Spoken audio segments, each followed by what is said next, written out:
beloved Boss Mike Cervera.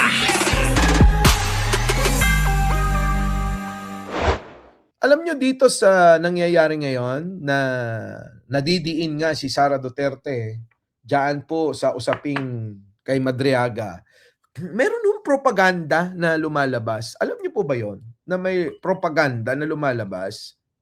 Ang propaganda po na lumalabas itong mga laos na na artista ay bigla-biglang naglilitawan. Opo. Oo. Alam niyo po ba yon?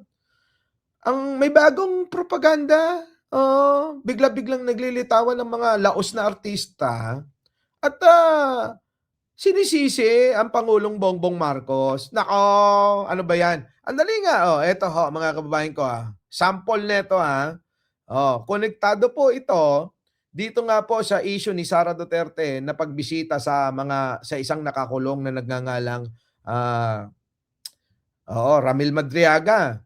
Mukhang, ako, mga kababayan, nililihis na nila yung kwento. Ayan, mga kababayan ko.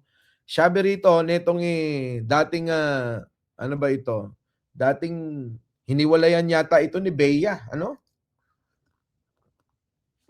Kilala niyo ba si Bea Alonso? Opo, dapat mag-resign na si Marcos Jr., kawawa na ang bansa, dami korupsyon. Ganyan ho yung mga lumalabas ngayon. Napakarami. Oo. Meron pa nga yung kay Tebes Ano ba yung kay Tebes? Sabi naman din ni kay Tebes, mga kababayan ko, ito dali nga. Ikulong na, sabi naman dito, ayan Ang daming lumalabas na ganito. Oo, propaganda ito ikulong na si Marcos Jr. Sinira niya ang bansa. Kita niyo ho, di ba mga kababayan ko? Ha? Kita nyo? Mga pinalalabas ginagawa na namang panglihis sa issue ni Sara Duterte. Itong mga ganito. Hindi lang ho yan Hindi lang ho tingnan nyo Ito ba yung binisita? Kaya, yan yan ba? Ikulong na si Marcos Jr. Yan. Ito yung Tebes di ba? Ito naman, mga artista, kinagamit. Tapos ito, sumunod, ito naman, yan, si Aiko Melendez. Ito naman si Aiko. Ang kanyang katapangan daw, mga kababayan. Dali, hindi ko makita. Sabi dito, mga kababayan, alaga, ito na. Sabi dito, mga kababayan ko, ang kanyang katapangan bilang isang babae ay hindi matatawaran. Aling katapangan? Pinagsasabi na ito ni Aiko, no? Minsan mga kababayan, alam nyo, hindi porke sikat artista may utak no?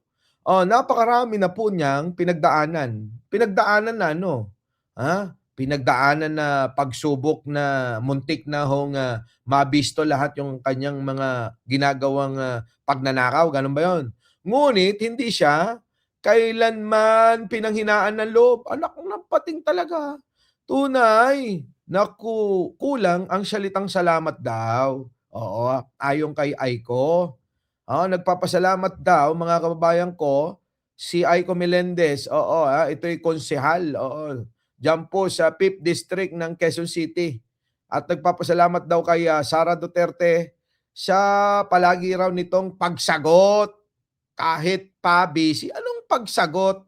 Alam niyo mga kababayan ko, hirap na hirap nga ho yung magsalita. Lalong-lalo na ho mga kababayan kapag kang issue ay yung kanya. Tulad niyan. Etong usaping Madriaga, mga kababayan, hindi pa ho sumasagot ito. Bagkus si John Vic pa nga yung sumagot para sa kanya. Di ba, mga kababayan ko? Kaya alam nyo, mga kababayan, ako'y naniniwala na itong nangyayaring naglilitawan ang mga laos ng mga artista para suportahan ito pong si Sara Duterte. Mga kababayan ko, ito medyo may naamoy akong malansa. Singlansa siguro ni Roque, Malansa ito, mga kababayan ko, mukhang bumubuhos na ang kwarta. At nararamdaman na ho yung politika. Oh, talaga naman mga kababayan ko, wala na silang kita. Hindi ba naging jowa nga ito ni Kung Hoon? Oo, kilala mo naman si Jay Kung Hoon, yung congressman diyan na taga Subic, Zambales. 'Di ba? Naging, asawa ba o ano? Naging, jowa-jowaan lang o kaanuhan lang? Ano ba? Ano ba nangyari? Oo, kasi hindi nga sikat na 'yan, Aiko. Pero naalala ko 'yan, mga kababayan ko, na anakan ni Jomari Iliana, yung kapatid po nung artistang maingay na dinemanda na ho ni Tito Vic and Joey, si Anjo, 'di ba? Sa palagay niyo mga kababayan ko, kasi eto, 'yan po, may anak ho si Jomari Iliana, diyan po kay Aiko Melendez. Ewan ko naabutan niyo 'yan, yung mga issue na 'yan ano, oo. Tapos, oo, nakapubo siguro. Hindi, bago 'yan kasi, si Jay Kung Hoon, meron pang naging pulitikong jowa-jowaan niya sa Bulacan, Oo. Tama ba mga kababayan ko, siya ba 'yun? Oo, alam ko, meron siyang pulitiko na mayor ba, vice mayor, mga kababayan ko, na naging jowa-jowaan diyan sa Bulacan.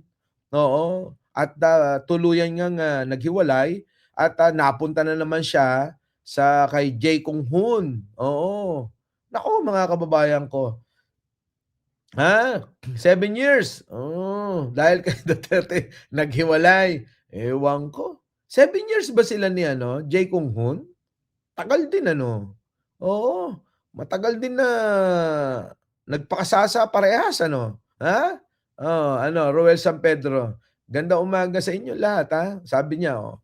So, wala mga kababayan ko, tingin ko, ako, naniniwala na itong mga lumalabas na ito para pagtakpan ang issue netong si Sara Duterte pagdating po mga kababayan sa usapin ng ng dito kay, Madriaga mga kababayan. Gustong takpan kasi malaking issue ito kay Sara Duterte.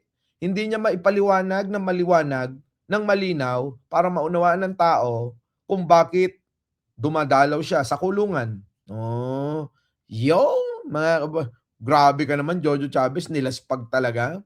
'Di ko kilala 'yan.